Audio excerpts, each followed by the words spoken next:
Good morning mga kaidol, ni-repair namin chief mechanic ang fuel pump ng Nissan Sentra. Tama? Ano naging problema pare? Ayaw mag-pump? Sira ng motor niyan. O ba? Supply, okay naman yung supply niya. Meron. Yung dismantle na po yung kanyang naka-housing ng fuel pump motor. Yung dating doon sa pinag-repairan, inano ko sa tubig, kinalawang Alin? dito, Ayaw. fuel pump niya. Oo, delikado nga Hindi pala pwede na tubig yun, kailangan sa fuel talaga, no? Kaya nga ito nasisira dahil minsan may tubig. Napapasukan ng tubig, Oo, oh. may gasolina yung... Short yung motor niya eh.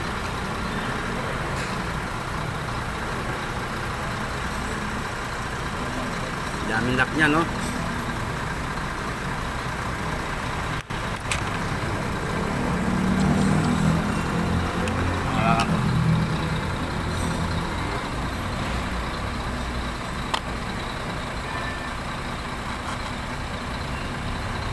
Nakakapit pa naman yan.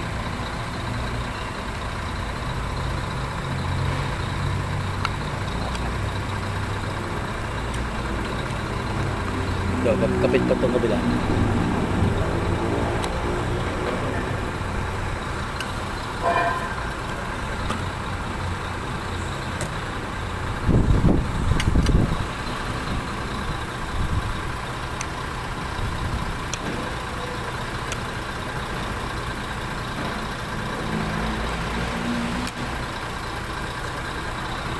Assembly na kung palitan yan. Pira-piraso meron. Pag assembly, wala. Pero pag pinipiraso, pyesa-pyesa. Piyasa-piyasa meron mga bibili. Sabi. Hindi, tipid. Kamantala may assembly na yan. Ipadala ko yung hiwalay din. Kuripot yung may-ari na. Yung may-ari niya yung parang boy. Okay lang yung sa may-ari. Ang ano sa atin, wala tayong makuhanan ng pyesa. Bakit? Old model naman ng Sentra yan? Sabi ni Ruby. Si Ruby ang Gawin pero nga po ito.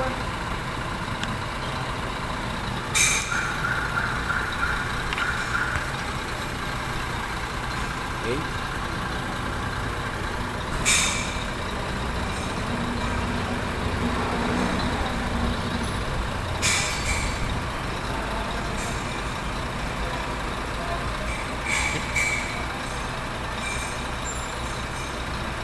Yun, bunot.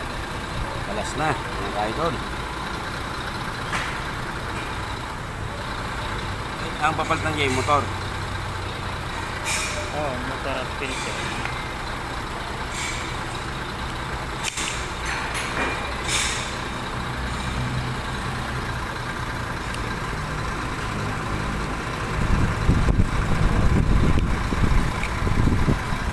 Yun, ito yung fuel pump na rider. Yung problema ng motor ay ayaw nung mandar. At puno ng dumi pre ah. May goma, sira oh. Ito yung gasket niya. Wala na, gurog na. Kaya pala Naka-rubber gasket niya. low power. Low power siya. Pero mandar pa siguro to. Lagyan mo supply. 12 volts. Medyo. Pero dapat pagkalan. Paltan na oh, kasi marumi na rin yan. 117 ang tinakbo na. Ay, wala na. Palitin na yan. Nakupos na rin yung carbon nito. Dapat ng